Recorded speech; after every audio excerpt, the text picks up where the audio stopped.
Do you want to add WhatsApp button on your Instagram profile? You can put WhatsApp link on Insta bio with just a few simple steps. Before we begin, please like this video and subscribe to our channel. I've also included some helpful tools and apps in the description, so be sure to check them out. To add WhatsApp to your Instagram profile, first, open the Instagram app on your mobile device.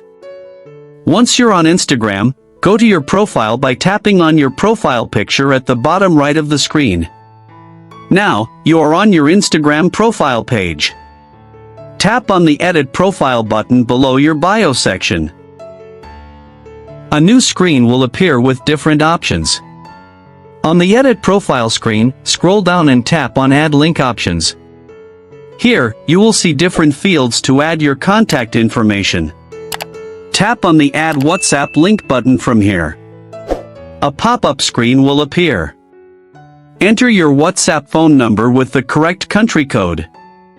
After entering, tap on the Done button. Your WhatsApp button will now appear on your Instagram profile under the bio section.